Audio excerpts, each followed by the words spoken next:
अस्सलाम वालेकुम, welcome to YouTube. आप देख रहे हैं एडोबी इलस्ट्रेटर कोर्स की क्लास 38।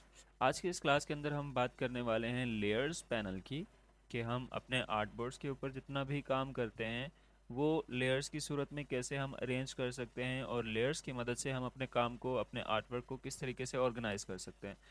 तो हमारे पास यहाँ पर पैनल्स में आता है लेयर्स पैनल। ये आइकन आपको दिख रहा है। इस पैनल को जब ओपन करते हैं तो यहाँ पर हमारे पास देखें कि एक लेयर 1 है जिसके ऊपर हम वर्क कर सकते हैं। अगर ये पैनल आपको यहाँ ना मिले तो आप यहाँ पर विंडोज़ में आएंगे, एंड विंडोज़ में नीचे यहाँ पर आपको F7 प्रेस करने पर लेयर्स पैनल ओपन हो जाएगा।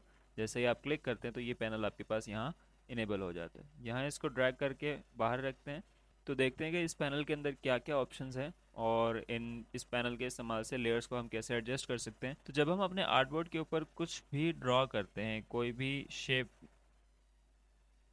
शेप ड्रॉ करते हैं, तो वो यहाँ पर हमारे पास लेयर में आ जाती है। नेक्स्ट, अगर हम दोबारा से एक शेप ड्रॉ करेंगे, इसका हम कलर इस बार दूसरा रखेंगे, और एक और शेप यहाँ ड्रॉ करते हैं, तो उसी लेयर पर एक और शेप ड्रॉ हो गई। सी यहाँ पर जो भी हमारे आर्टबोर्ड के ऊपर कुछ है वो यहाँ पर हमें शो हो रहा है इजीली।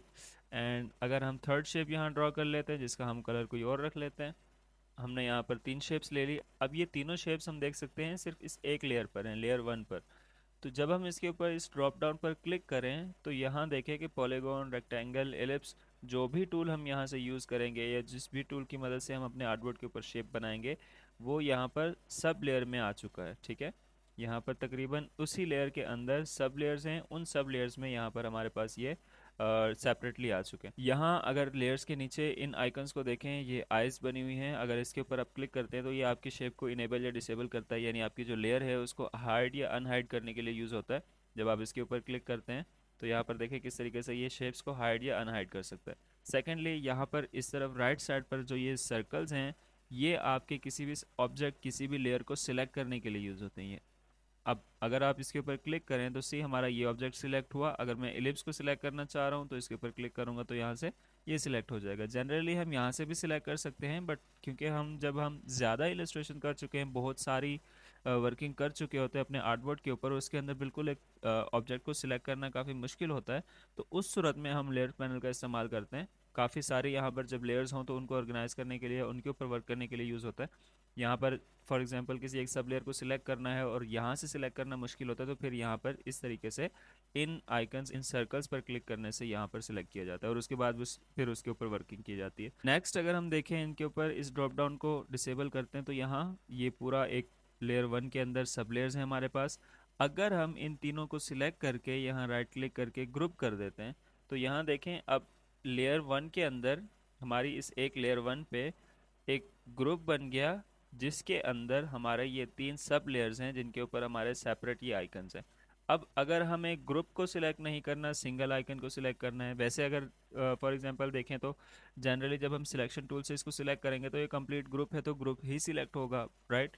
यहाँ से अगर इसको डिसेबल भी कर दें तब भी ग्रुप सिलेक्ट होगा, यानी कि ये तीनों शेप्स एक साथ सिलेक्ट होंगी। बट हम चाह रहे हैं कि इसको अनग्रुप भी ना करना पड़े और सिर्फ एक लेयर को सिलेक्ट कर सके, यानी इनमें से किसी एक शेप को सिलेक्ट करना है।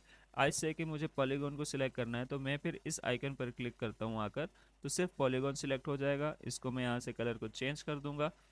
चेंज करने के बाद दोबारा जब इसके ऊपर क्लिक करेंगे तो सी ये वही ग्रुप है, बट हमने सिर्फ एक सब लेयर को सिलेक्ट करके उसके ऊपर वर्किंग करके एंड देन हम एग्जिट कर गए। तो ये है लेयरिंग का फ़ायदा, कि जब हम कॉम्प्लेक्स इलस्ट्रेशंस ड्रॉ कर चुके होते हैं तो उसके अंदर छोटे ऑब्जेक्ट्स या किसी सब्जेक्ट को या किसी ऑब्जेक्ट के ऊपर वर्क करने के लिए लेयर की मदद से हम इनके ऊपर वर्क कर सकते हैं।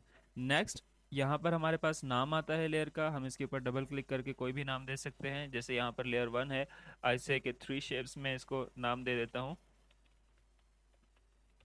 राइट। यहाँ पर मैंने 3 शेप्स नाम दे दिया। अब अगर हमारे पास यहाँ पर ग्रुप है तो हम इस ग्रुप को भी कोई नाम दे सकते हैं। जैसे मैं इसको कहता हूँ G1। नेक्स्ट, जैसे हमारे पास ये पॉलीगॉन्स हैं या कुछ भी, ये हमने कोई भी शेप या कोई भी आर्ट वर्क ड्रॉ किया होता है तो उसको हम अपने समझने के लिए हम यहाँ पर डिफरेंट लेयर को डिफरेंट नेम से ऑर्गेनाइज कर सकते हैं। नेक्स्ट, अगर हम नीचे यहाँ इस पैनल पर देखें तो यहाँ पर हमारे पास एक प्लस का आइकन आता है जिससे हम न्यू लेयर ले सकते हैं। अब अगर हम कोई और शेप डिज़ाइन करें, फॉर एग्जांपल मैं यहाँ पर एक स्टार ड्रॉ करता हूँ तो देखें कि पहले जैसे हमारे पास यहाँ इनके अराउंड ब्लू बाउंडिंग बॉक्स आता था, ब्लू लाइंस आती थी, क्यों? क्योंकि यहाँ पर हमारे पास इस लेयर का कलर ब्लू था। अब अगर इस लेयर के ऊपर वर्क कर रहे हैं तो इसका कलर जो है, प्राइमरी कलर, वो है रेड, तो यहाँ पर हमारे पास रेड बाउंडिंग बॉक्स शो हो रहा है। इसके कलर को थोड़ा डिफरेंट कर लेते हैं। तो यहाँ पर ये red bounding box layer two को रिप्रेजेंट कर रहा है। इस लेयर टू को हम नाम दे देते हैं स्टार। इस तरीके से यहाँ पर नाम चेंज हो गया। अगर हम सिंपल इस लेयर पर डबल क्लिक करें तो लेयर के ऑप्शंस आ जाते हैं, जिसके अंदर हमारे पास इसके कलर चेंज करने का ऑप्शन है कि हम इस लेयर पर, सेकंड लेयर पर कौन सा कलर देना चाहेंगे। लेट्स से मैं इस लेयर पर ब्लैक कलर देना चाह रहा हूँ।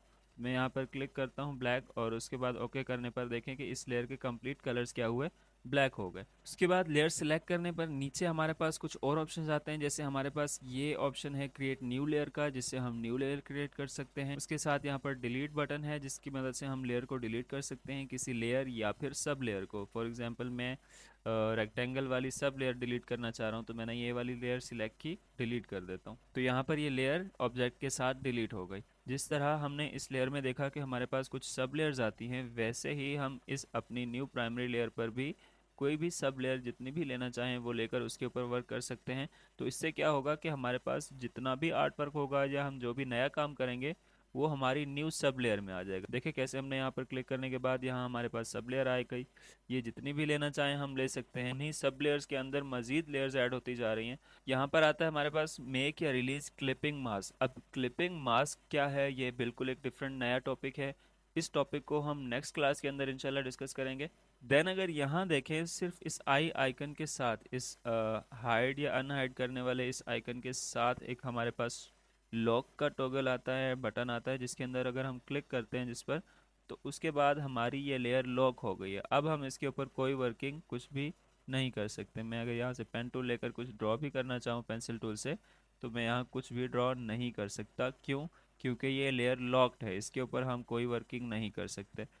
और इसी तरीके से जब दूसरी लेयर को लॉक किया मैंने, तो ये लेयर मेरी इनेबल है क्योंकि ये लॉक नहीं है। मैं इस लेयर को अगर सिलेक्ट करके इसके ऊपर वर्किंग करना चाहूँ कोई पेन टूल से या कोई शेप ड्रॉ करना चाहूँ, तो कुछ भी इसके ऊपर मैं नहीं कर सकता क्योंकि ये लेयर लॉक्ड है। अगर मैंने इसके ऊपर काम करना है तो मैं पहले इसको यहाँ से अनलॉक करूँगा, उसके बाद अगर मैं कोई भी शेप ड्रॉ करूँगा तो वो मैं इजीली ड्रॉ कर पाऊँगा जब मेरी लेयर अनलॉक होगी। आई होप कि लेयर्स का ये छोटा सा टॉपिक आपको कम्प्लीटली समझ में आया होगा। अगर आप चैनल पर न्यू हैं तो अभी सब्सक्राइब कर लें ताकि अपकमिंग क्लास आप मिस ना कर दें। मिलते हैं नेक्स्ट वीडियो के अंदर एक न्यू लेक्चर के साथ। अपना ख्याल रखिएगा। अल्लाह हाफ़िज़।